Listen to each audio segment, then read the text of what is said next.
Greetings and welcome, my name is Tobal and this is Banished. Welcome to a new Let's Play series. We're starting up with a game that's been out since 2015. However, it is still a ton of fun to come back to because, in part, due to some awesome mods that we're going to be running. Namely, the biggest one we're going to be running is Colonial Charter. It's abbreviated as CC, so you'll see CC come up quite often. That just means it's Colonial Charter. It does add a ton of options to the game, including some decorations, new buildings. It also redoes some of the calculations for what a building might cost, and it adds brand new resources that aren't even in the vanilla game, along with new starting scenarios and situations. So tons and tons of content from this one overhaul mod. So I really enjoy Colonial Charter. We're going to give it a shot. I haven't done a ton of Banished. This will be my first, really, I haven't touched Banished, gosh, in at least a year or two, I feel like. I've really not gone back to it and done a long playthrough, so I'm really excited. I love how fun the game is. It's still a challenge. It's not exactly a builder with no threats. You still have to make sure your people don't starve and they don't freeze to death, but it's not quite as stressful, I'd say, as something like RimWorld, where you have enemies attacking you at every turn. So I'm also running a few other mods. We have a couple of resource enhancement mods, more iron per ore, more stone per rock, just more X per resource or per node. I also am running the intensified fishing dock mod, which gives your fishing docks a bit of a boost. So let's go into a new game. I think I'm going to call this village or town New Tynemouth.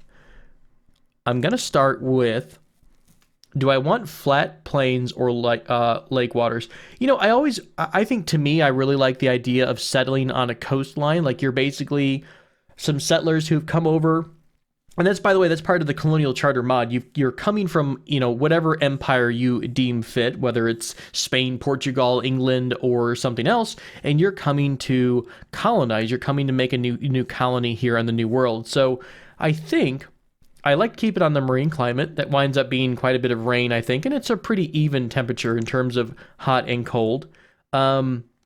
We also have, I don't know, I wish there was a coastal mod. I've never seen anything that's more like you've got half the map as a coast. I think the map always ends in some kind of enclosed mountain range, but I think for the moment I'm going to do flat plains. I've been testing the maps out. Flat plains does come with a decent sized or a decent amount of lakes in it. And I like lakes and rivers because they add a little bit more to your gameplay. They help you with trade and with your food production and things like that. We are going to keep disasters on.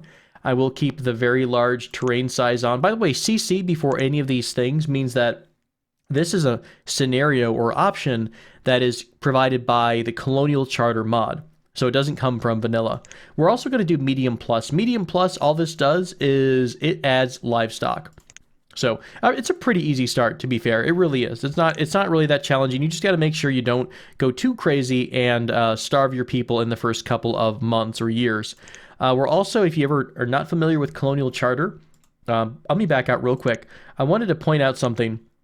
If you're not familiar with how to get mods on Banished, you can go into the mods button and then go to browse workshop, and you can actually add mods directly to the game. Now, you might have to restart the game after you install them, and you'll make sure once you install the mod, you'll have to enable it in the list here. So once you do that, the game has to reload. But if you want an easy way to browse for mods, you'll see the most popular of all time up here, and right there's Colonial Charter. This one's called Journey. Any old versions of Colonial Charter have old as a prefix, so you shouldn't get too confused.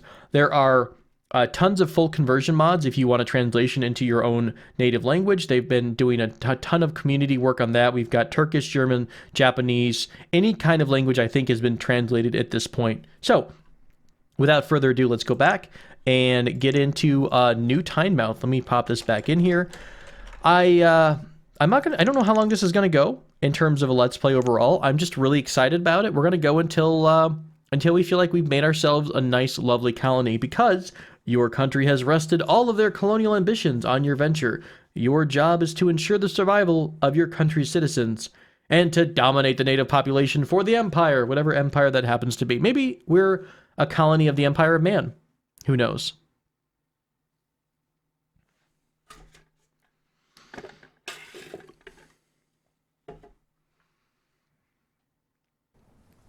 Welcome to New Tynemouth. The game has loaded. Let's give ourselves a pause with the space bar and zoom out a bit. Ooh, nice and right in the center of a really big area.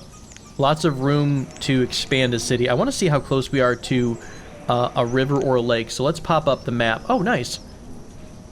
I am really happy with this start. This is perfect.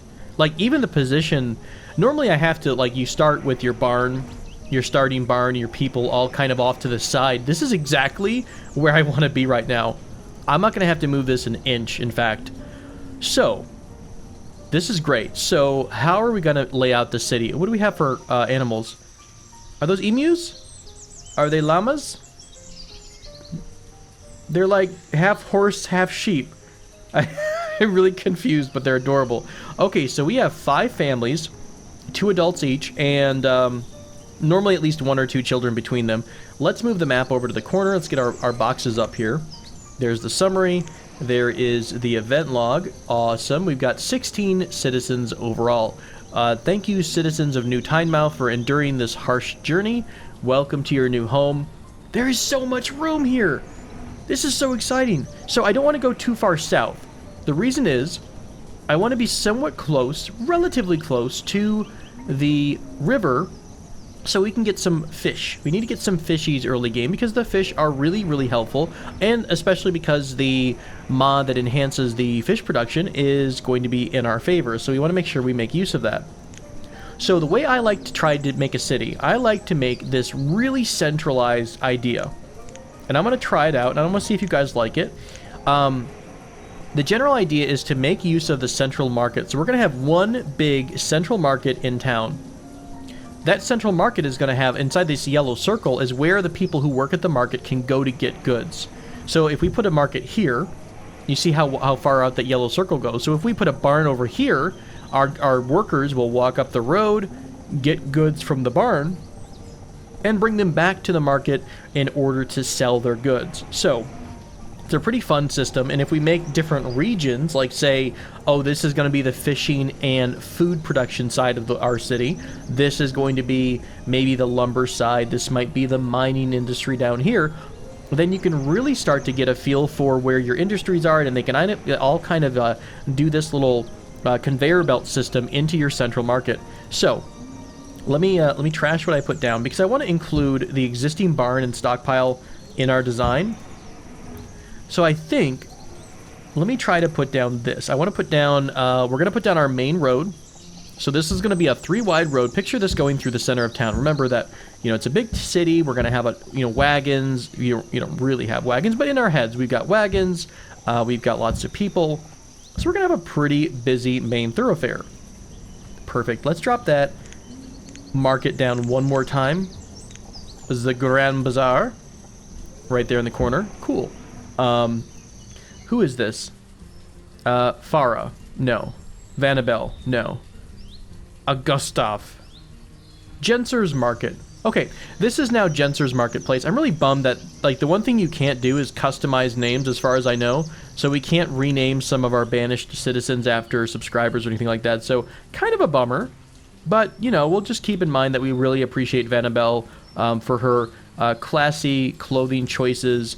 And we remember that Aya is always very kind and easy to make a kind word on passing strangers. So we'll pause our central market for the moment. And this gives me an idea of where the center of town is, okay? So from there, I like to extend our central road out quite a ways on either direction. All 4 directions here. And what I like to do, and I'm going to show you here because it's one of the only spots that's not covered by trees. Do we have enough room to do this all the way down? God, we really do. This is such a huge area. I'm so excited about this. What I like to do is I like to make use of the Colonial mod, the Colonial Charter mod. It gives you some custom houses. One of those houses is this really cool Colonial Tunnel House. And it lets you basically straddle the road, and it has a nice flush side on it here. God, there's like a cicada that is blowing my eardrum out. There we go. So we've got it's got this flush siding on it. Now, unfortunately, you can't keep the preview up when you build it. It just goes, it disappears. So I want you to picture that. Remember that middle building that's straddling the road. But then you can keep stacking these colonial houses on the sides of it. You can even vary it up. You can put down a half house. You can put down a full house. You can even drop down, you know, these different styles. There's different widths, there's different styles. So I think I'm going to make it somewhat organic for the most part. But the reason I like to do this is because I like the idea of surrounding an entire centralized city in nothing but housing. So the entire outer row here, the outer circle, is going to be housing. People will work on the outer areas. They'll work in their mining production, they'll work in their timber production or food production, and then they'll come inside to get their services. So the church will be in here, the couple of bars we might have, the medical areas, they're all going to be inside the city. So that's my idea. That's what we're going to try to do here. I don't need to have it that far away from the center though, so I think I'm going to do, oh, I guess we'll just do something like this. We'll make it kind of a narrow-ish, it's like 21 out, and we'll start to put the buildings down. Now I'm going to put them down for the moment just as a marker, just so I know where the corners are going to go. So something like this. I like to have an inner road.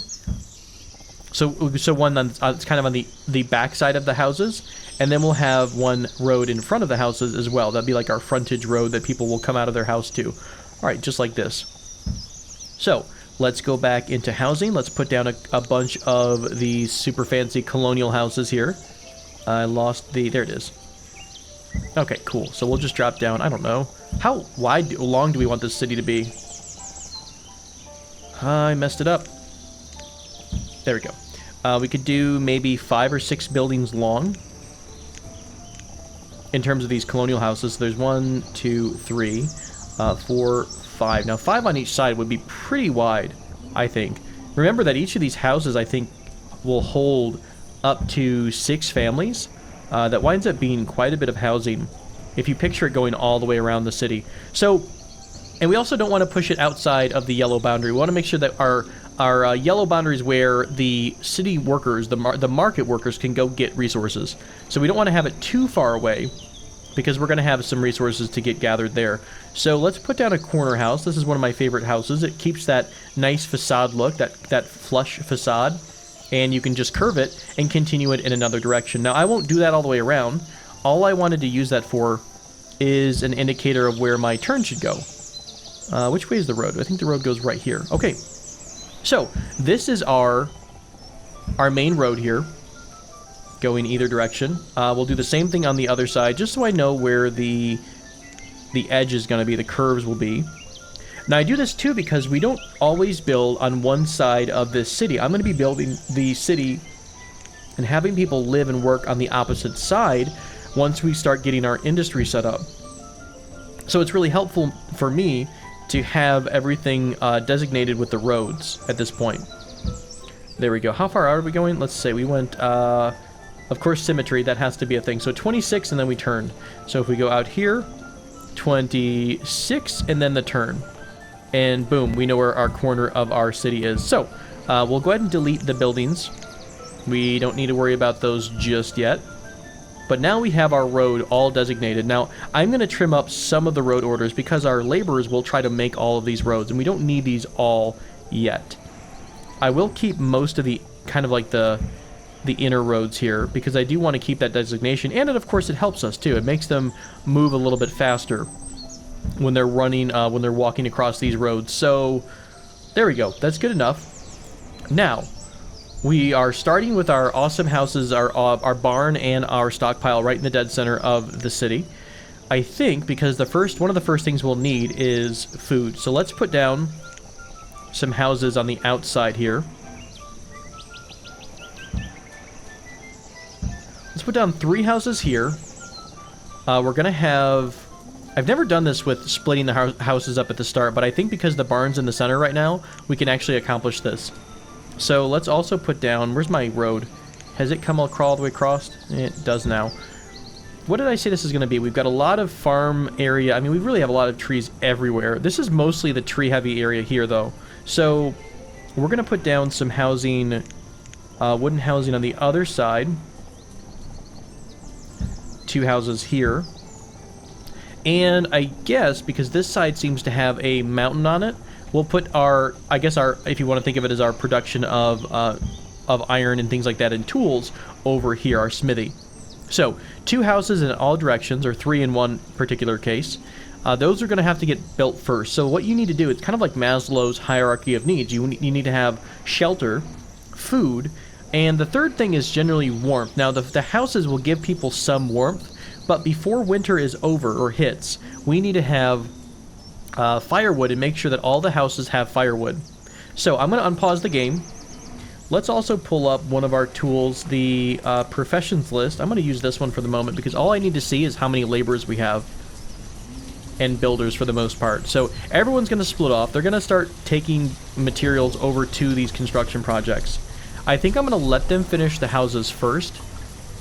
There's one interesting thing in Banished is that you don't want to go too crazy with a ton of orders right off the bat because, I mean, I guess this is kind of hypocritical. I definitely have a lot of orders, but your builders and your laborers they'll kind of split their effort off. So you want to try to have them focus on bringing all of the goods to one particular site at a time, or a couple sites at a time.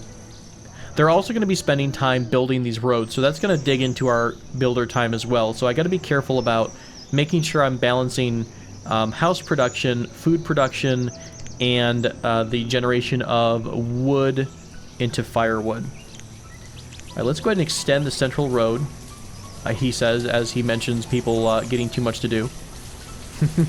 We'll extend the central road, and I'm also going to drop down our first fish dock here, fishery dock.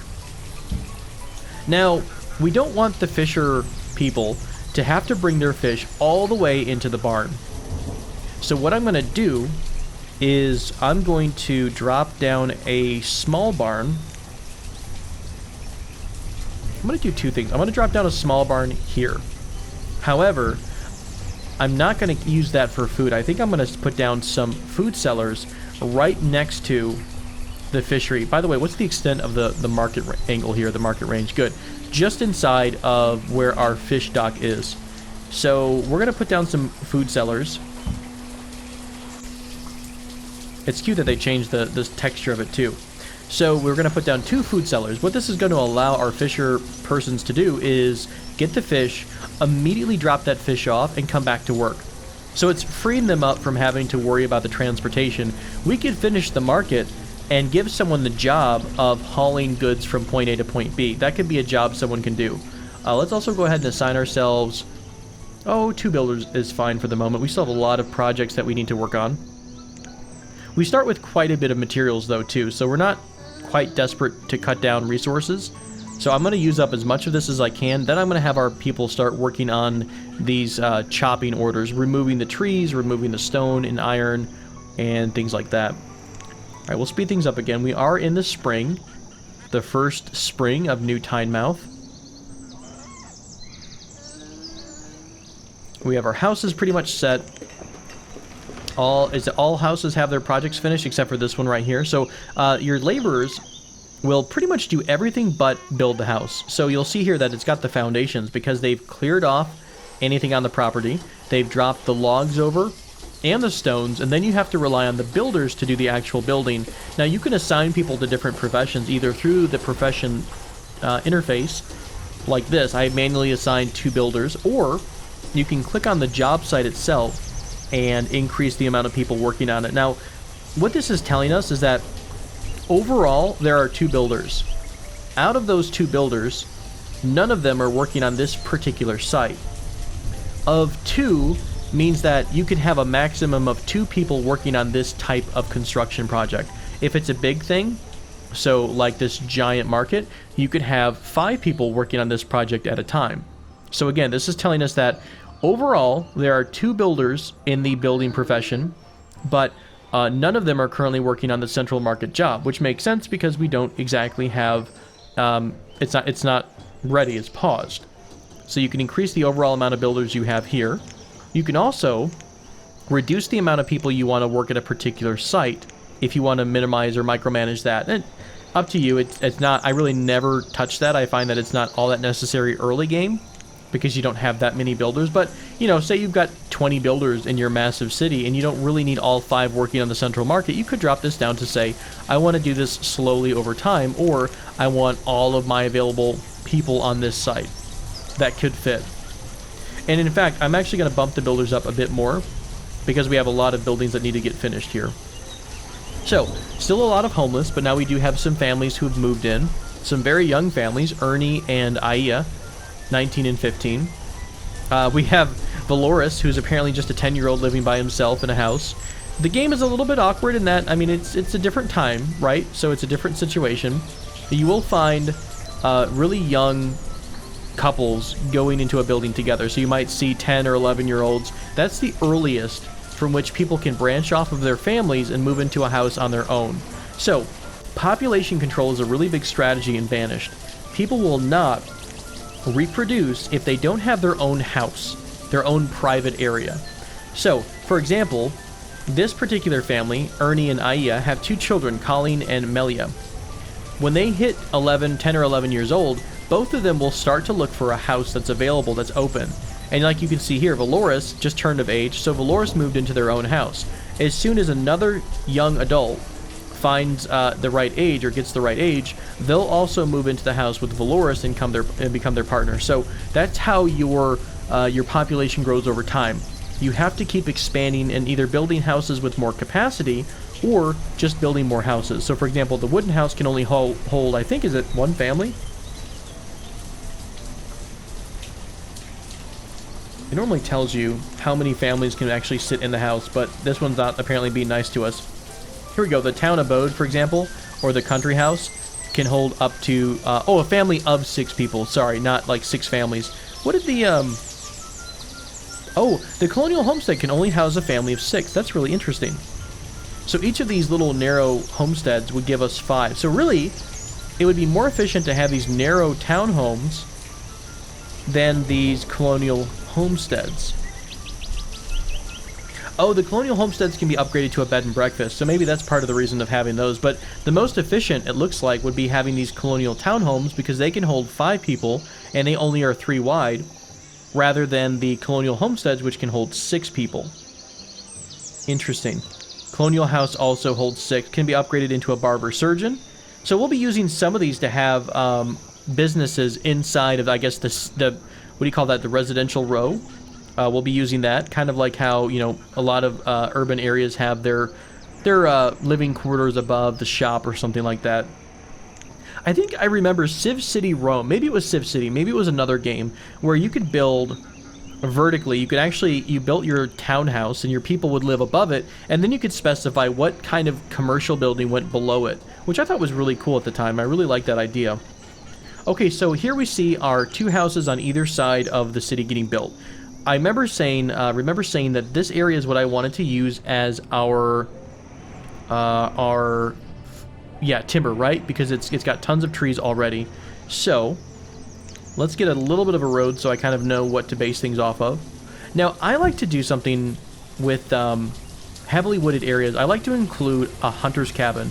It doesn't quite fit with, you know, it's not in the quote-unquote residential, or sorry, the quote-unquote food production area, but it's not like it has to be that way. That's just a personal preference. So I'm doing this because I think hunters have a better chance of getting game if they are away from civilization. They'll only look in a certain radius. So for example, hunters will only hunt animals that are inside this yellow circle. So the farther away from town you are, the better, because animals don't really sit in the center of your town. So out here would be just about the best spot for this particular hunting cabin. And right across the street from it, we can also have a timber lodge right here, a forester lodge. And I want to get that rotated. Sometimes it's so hard to see with all the trees, but you can kind of get an idea with the red marker. So this is indicating, hey, that red line there is where the road is. And if you know that that's the road, and then you know all these other red markers are, oh yeah, that's the hunting cabin I just put down, then you can kind of say, okay, this is just along the road. The triangles are the entrance to the building. So you can always overlap the triangles with the road, which is what I'm doing here. So we'll put down the Forester Lodge right here. I'm going to pause the hunting cabin. We don't need that right away. We also don't need the Forester Lodge right away either. What we do need, though, is our firewood production. So let's get ourselves a woodcutter. That's the cheaper version of a way to process wood. I'm going to put that in a spot right behind the houses here. Now we've got a small barn coming up because the hunting cabin will give us some goods like leather, food, things like that. So we'll want somewhere for those folks to drop the food off. And then, of course, once we have the market up, the market worker will come to the barn, grab the food, and bring it back. You can see a lot of warnings about firewood being low, so that's why I'm trying to rush this. We only have until winter in order to get firewood to all the houses. Now, right now, everyone has a stock of firewood, or you'd see that cold symbol, the blue snowflake, indicating that they don't have any firewood. The question mark means we don't have any workers in this building, so the fishing dock is done. Let's go ahead and give ourselves 4 fisher persons right now, because I want to make sure we can provide for, we can have enough food. I accidentally closed my status window. Okay. The other cool thing about the game is generally workers will always try to live at the house closest to their workplace. So you can find out where someone lives by going into the Tools and Reports option and clicking this path button and click the building of work. Awkward. So one of the people works or lives all the way on the other side of town. Where do you all work? Oh, because you know what? I bet they're not the right age or no one's in there. After a couple days, the person who's trying to live all the way over here might wind up moving. We'll have to see. What else are they doing then? Maybe there's a reason they're all the way over here. Maybe not. It might take a couple days, but I thought that the game will eventually reset this so that they'll move into the house that's closest to their point of their job. Or we could sit here and turn off and on the workers until we get some workers that actually are close by. Who knows? I thought it was one thing, but hey, I looks like I'm completely wrong, so I have no idea how the witchcraft works now. We're in the ocean without floaties, guys. Right, so let's speed things up again. We have our housing done. We have workers working on the fishing dock, and we are building our woodcutter shop. Although I think we're short on stone, maybe? We are, so let's go ahead and give ourselves an order to go ahead and start removing some raw resources. I'm going to do this in small chunks until we have the basics done. Then I'm probably going to give our workers a really big order to start cutting things down. Let's also free up one of our builders now. 2 builders should be enough to get everything up pretty quickly. For the most part, only 1 or 2 buildings are coming ready at a time. You'll also start seeing our laborers start working on the road. So this is where you have to be a little careful that they're not all stuck doing something like building a road instead of doing something important like, oh, I don't know, building the woodcutter that's going to save their lives with precious firewood. So you have to kind of min-max it, or not min-max it, micromanage it just a bit, and make sure they're doing what you want them to do. So there we go. We've got 8 stone ready to go now. We've got our logs ready. All we need is our builders. One of the builders is now assigned to the workplace, and there comes the second one. So they're working on that. What else can we be doing here? We want to probably look into food soon. We're really, really low on food. What's our fisher folks doing? The one person who lives far away is going to be a pain in the butt. Now, you guys, I love that they're going to get something to eat, not from the place right next door. Although, the game doesn't repath, as far as I know. So, for example, people will try to, if they're going to get their food, they're going to try to go to their home, I believe, first. Then they're going to eat, and then they're going to come back to work. What a weird combo. Oh, God. That was not what I wanted to do. I accidentally kicked somebody out of their home there. Oops. I tried to upgrade it to a fancy country house. We don't have these advanced materials, though. That's not going to happen anytime soon. Ah, we have our first building that has a cold symbol, which means they are out of firewood. So hopefully this place can get finished up pretty soon. It looks like it will be. I might double this up, though, just to make sure we have enough firewood. I'm not sure how bad it's going to get. I'm going to finish this up, and I think I'm going to start on the central market. I normally don't early, but I believe we're in a good spot. Once we get the once we get the woodcutters, or forester lodge up, there we go. Here comes the woodcutter. He's going to start making, she's going to start making firewood. And we're just in mid-autumn, so I think we're going to be okay. Well, they should grab, this house should grab the first batch of firewood available to them. I believe the lowest, the people who are the most desperate tend to get the most goods right away. Maybe, that could just be something I've seen and isn't backed up by proof. Who knows? Let's also put down a stockpile of just logs. You can actually specify stockpiles to only accept certain goods. So since this is going to be right next to the woodcutters, I'm going to put a pretty decent sized log pile right there. We're going to go ahead and unpause the Forester's Lodge. And at this point, I'm going to go ahead and unpause the hunting cabin, and I'm going to add down a sawmill. And a sawmill is going to produce or take raw logs and turn it into lumber, a finished product. So you'll see, I don't know if I want to have them delivering the lumber all the way into town or not. Who's going to need it the most? Really, it does need to go in the center of town, though, because that's where people are going to make use of it. Unless lumber can go into the central market. I have no idea. I mean, it can because that's the construction requirement, but once it's actually built, I don't know if it can be pulled in like a good. Like, you know, the central market person will go out, for example, and grab a barrel or a bunch of fish and bring it back to the market. I don't know if they'll go out and grab a bunch of lumber, though. But we'll see. We'll experiment a bit. All right, some other considerations here. You're still cold. It's getting late autumn, but we do have, hopefully, we have our wood maker, our woodcutter, working hard, which is good. Are you working close by, or are you living across town? Good, you're working right next door. So that's going to be good for us. We have a couple of buildings here, by the way, that are going to be constructed, so I'm going to go ahead and drop down another house or two in this particular area. I'm going to pause, though, the hunting cabin, because that's a lot of open orders at the moment. So I do want to wait and make sure that we've got enough people to do the actual jobs. We still have stone and logs. We have enough stone and logs, hopefully, to make, what is that, 69 logs or so? 12 there. No stone required here, and some stone required at the wooden house. So there should be enough stone in order to build all of our existing buildings. You guys are still a little bit desperate for winter goods. Down here, I'm going to have our tool production, by the way. This is my plan, but I know it's in an awkward spot. And now I kind of regret putting them in this position, because they both, whoever's living here has to walk the farthest, because there's no jobs right next door to them. But we'll fix that soonish. It is starting to snow. We are getting our first snow in. And they did finally get firewood.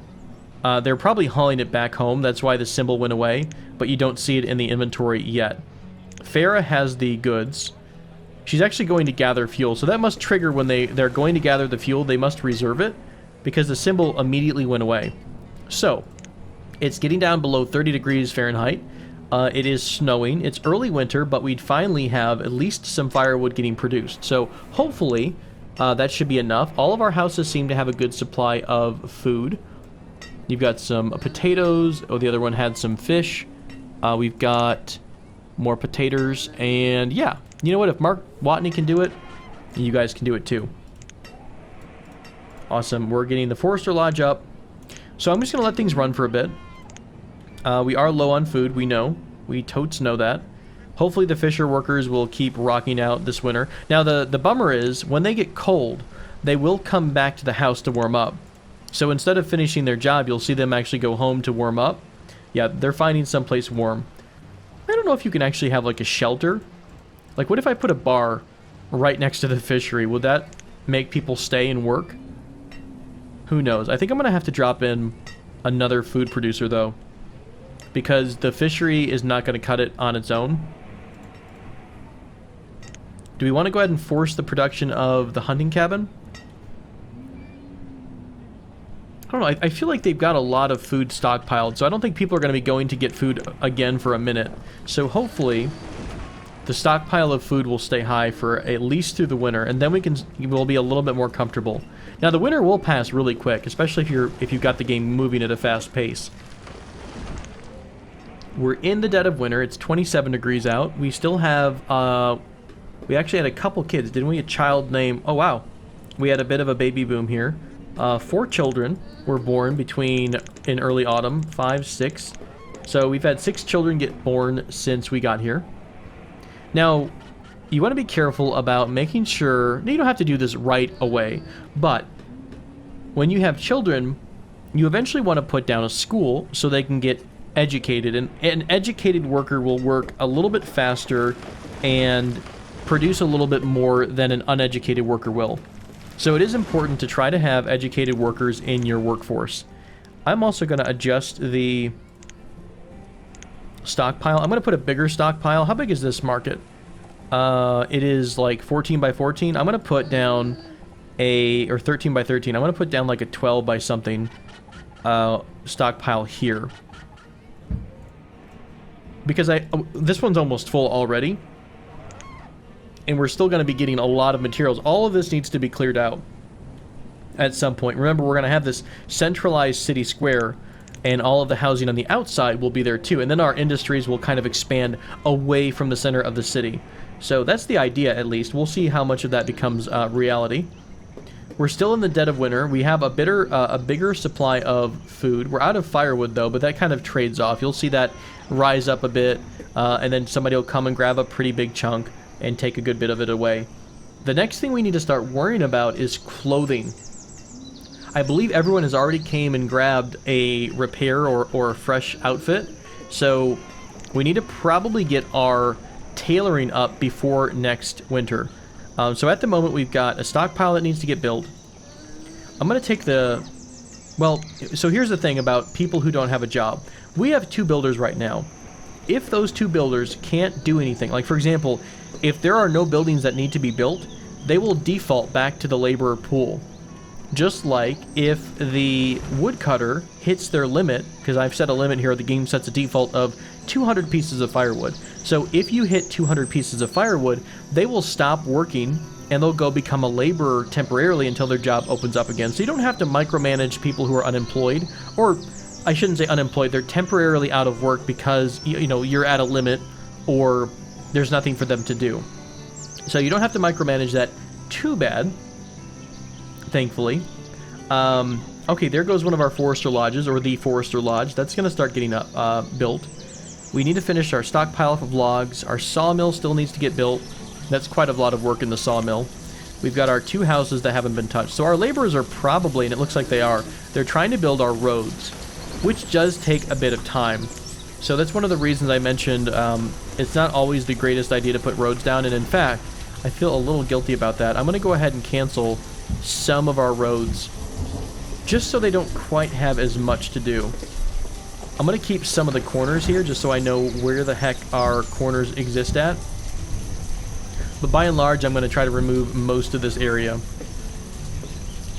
There we go. Just, again, a little bit less for them to have to deal with. Oh, they already built the silly roads that are kind of away from everything. Let's kill the middle of this, the extension of this road, and the side of this road. Again, just to ease up their burden a bit. Oh, you guys are out of firewood. No, we should have some firewood around. Yeah, they just went and grabbed some more. Firewood is being delivered to the barn, isn't it? Oh, wow, there's nothing in the barn right now. It's a sad, sad barn. Okay, here's all the items on this side of the map are getting delivered to this barn. Just like if we didn't have these food sellers here, the fish would be delivered to the small barn here instead. So, let's speed things up just a bit. I'm probably going to look at wrapping up the episode here in a minute or two, but I want to see if we can get through to summer again. Our Forester Lodge is going to become done here in a minute, so I'm going to go ahead and assign someone to start forestry. They will both cut down trees and also plant trees. Oh, we've already hit our limit because people have been manually downing trees. But we'll go ahead and assign 2 people to this job. They're going to default back to the laborer pool, though, because there's really nothing to do at the moment. We have a ton of logs ready to go. It's in part because I do have the mod that allows you to have, you're getting more resources per, I guess, node you strike. So it's we're going to be a bit overwhelmed with the basics for a bit.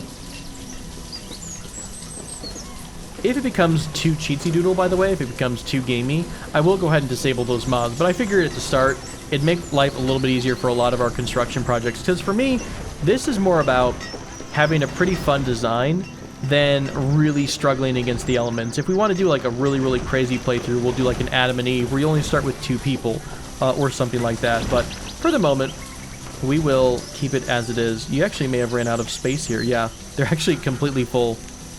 If they work on this stockpile, in fact, I can make them prioritize it by clicking increase priority. And I think if you get any part of that structure in your mouse, they'll work on this project first. So we'll finish this stockpile up, and then boom, it becomes available, and they'll start hauling all of these logs over. Then this building site will be available. They'll finish that off, and we'll go from so on and so forth. Let's also unpause the hunting cabin at this point. I want to start getting food, more meat and more leather in, so we can, or hides, so we can start working on our production of coats. After coats will come the production of tools, which is where we'll start our smithy and our blacksmith down here. So our smeltery, sorry, we'll smelt down the iron and things like that. Again, we can't build the fancy... let me go through this real quick. Let's slow the speed down. We can't go into the really cool residential buildings yet. So let's take a look at the Colonial Homestead. The Colonial Homestead needs building supplies and fancy homewares. So building supplies comes from the, I think it's under construction, homeware supplies. It's homeware. Here's the building supplier. The building supplier, I believe, needs furniture and something else. The homeware supplier needs two other resources as well. So it's kind of a pretty long chain to get those really basic items, although it does make production of houses a little bit more streamlined, because all you're doing is you're providing like one building material. Like, I'd like one building material, please. It's like a kit that opens up into a house. So instead of like 64 stone, you just need one building material, which is supposed to equal all the stuff you need for that building, I suppose. So that's how the Colonial, again, that's all the Colonial Charter doing on that one. So just some changes. Some are fun, some make you pull your hair out a bit, but overall I think the changes are pretty enjoyable.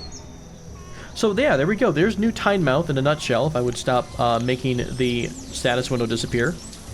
I think we're doing pretty good. We're up to 24 citizens, quite a few children, so probably next episode I'm going to do two things. We're going to get our hospital, not a hospital, but not an apothecary either. What's it called? It is the services, the herbalist down. We'll get an herbalist down, which is going to help maintain our high health, and we'll get a school down, which is going to, when people get old enough, when students get old enough, or children, they'll become students instead of jumping into adult category. I think they become an adult at like the age of 10, possibly. Like, they can become a laborer as early as like 10 or 12. But if they go to school, they'll stay in school until they're much older. So there's a trade-off. You don't get a laborer right away, but eventually you get a highly skilled laborer instead of kind of just a grunt. So thank you all so much for joining me for this first episode in this brand new Let's Play of Banished with the Colonial Charter and some other mods. I hope you're enjoying the series or enjoying this episode, and I look forward to continuing this series. And until next time, take care.